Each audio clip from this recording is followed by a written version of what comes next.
नमस्कार, मैं श्रेया शर्मा और आप देख रहे हैं day to day news Bharat. हम आपसे वादा करते हैं कि पूरी निष्पक्षता के साथ पत्रकारिता करेंगे और हमारा कोई भी पत्रकार फील्ड में किसी से किसी भी प्रकार का उपहार या विज्ञापन स्वीकार नहीं करता, आगे भी नहीं करेगा और ना ही किसी को ब्लैकमेल कर रहा है। हम दबे कुचले लोगों की आवाज बनते आए हैं और आगे भी बनेंगे।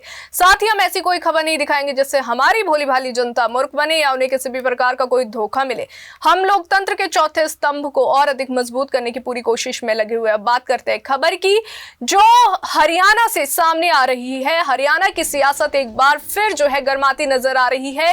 जननायक जनता पार्टी के राष्ट्रीय अध्यक्ष अजय सिंह चौटाला के एक बयान ने जो है प्रदेश की राजनीति में हलचल मचा दी है। महेंद्रगढ़ में आयोजित जेजेपी के युवा योद्धा सम्मेलन के दौरान जो है मंच से संबोधित करते हुए अजय चौटाला ने ऐसा बयान दिया जिसे विपक्षी दलों के साथ साथ सत्ताधारी नेताओं ने भी भड़काऊ करार दिया है। आपको बता दें कि अपने भाषण में अजय चौटाला ने कहा कि जिस तरह श्रीलंका, बांग्लादेश और नेपाल में युवाओं ने आंदोलन के जरिए जो है सत्ता परिवर्तन किया है, उसी तरह अब हरियाणा में भी युवाओं को आगे आना होगा और मौजूदा सरकार के शासकों को जो है सत्ता से नीचे उतारना ही होगा। उन्होंने यहां तक कहा कि अब समय आ गया है कि प्रदेश में सत्ता में बैठे लोगों की जो कुर्सियां है उसे खींचकर सड़कों पर लाया जाए और साथ ही देश से भागने पर उन्हें मजबूर किया जाए। अजय चौटाला ने युवाओं से संगठित होकर ऐसा करने का आह्वान किया।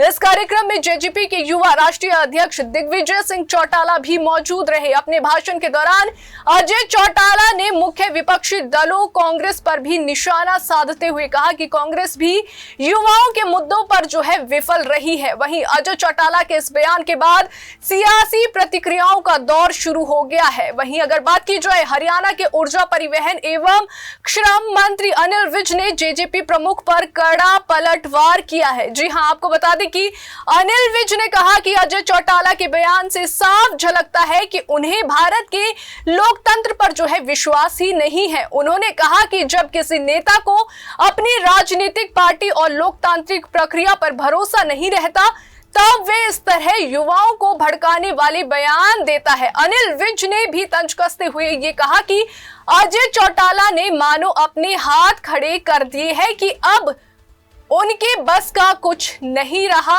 इसलिए वे युवाओं को गुमराह करने का काम कर रहे हैं। इसी बयान को लेकर जो है केंद्रीय मंत्री मनोहर लाल खट्टर की भी प्रतिक्रिया सामने आई है। उन्होंने कहा कि जिन लोगों का लोकतांत्रिक व्यवस्था पर विश्वास नहीं होता वे इस तरह की भाषा का इस्तेमाल करते रहते हैं। वहीं मनोहर लाल ने कहा कि जब भी अजय चौटाला और उनकी पार्टी को हरियाणा में शासन करने का मौका मिला, उनके कार्यों और कथनी कर्मों के कारण जो है जनता ने उन्हें लोकतांत्रिक तरीके से सत्ता से बाहर का रास्ता भी दिखा दिया। उन्होंने स्पष्ट किया कि हरियाणा की जनता इस तरह के हिंसक और उकसावे वाली भाषा को कभी स्वीकार नहीं करेगी। और वहीं आपको ये बता दें कि लोकतांत्रिक तरीके से ही उन्होंने कहा कि जवाब भी देगी। और अजय चौटाला के बयान को लेकर जो है सियासी गलियारों में चर्चा तेज है।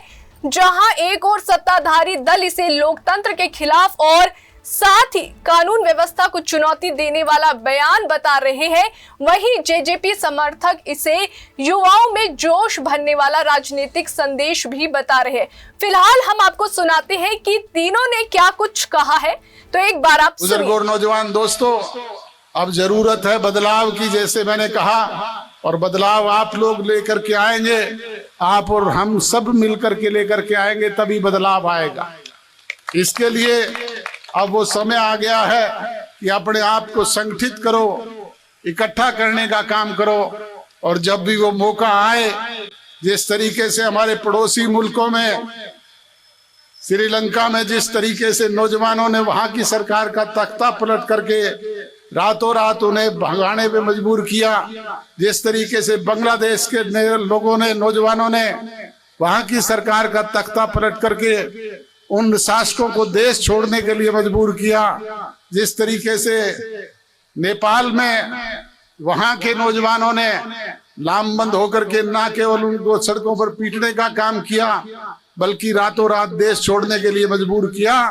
इसी तरीके से इन शासकों को गद्दी से खींच करके उतार करके सड़कों पर दौड़ा करके पीटने का काम करना पड़ेगा, इनको देश छोड़ने पे मजबूर करने का काम करना पड़ेगा, तभी जाकर के हमारा इस कुशासन से पीछा छूटेगा। आपने मुख्य विपक्षी दल की जिम्मेवारी जो कांग्रेस पार्टी को सौंपी थी, वो कांग्रेस पार्टी तो स्वयं इनकी बी टीम बन करके काम कर रही है। ये मैं नहीं कहता, हरियाणा प्रदेश का जन जन कहता है। और जिन लोगों ने भूपेंद्र सिंह हुड्डा जी को और कांग्रेस को सबसे ज्यादा ताकत रोहतक जिले में देने का काम किया था, आज वही लोग कहते हैं कि सबसे ज्यादा अगर भट्टा बिठाने का काम किसी ने किया है तो इन बाप बेटा ने किया। अध्यक्ष बालाजी का मतलब ये है कि उनको हिंदुस्तान के लोकतंत्र में विश्वास नहीं है, उनको अपनी राजनीतिक पार्टी में भरोसा नहीं था, इसलिए युवाओं को भड़काने का काम उन्होंने अपने हाथ खड़े कर दिए कि हमारे बस का कुछ नहीं है और दूसरों को भड़काने। देखिए, इन लोगों का अपने देश के लोकतांत्रिक व्यवस्थाओं में विश्वास नहीं है, वो इस प्रकार की भाषा बोलते ही रहे। आखिर जब भी कभी हरियाणा में शासन करते थे तब भी उनके ऐसे कृतित्व थे और ऐसी कृतियों के कारण से ही हरियाणा की जनता ने उनको रास्ता दिखा दिया। अगर इस प्रकार की भाषा वो बोलेंगे तो आगे हरियाणा की जनता उनको लोकतांत्रिक तरीके से आगे आने देगी।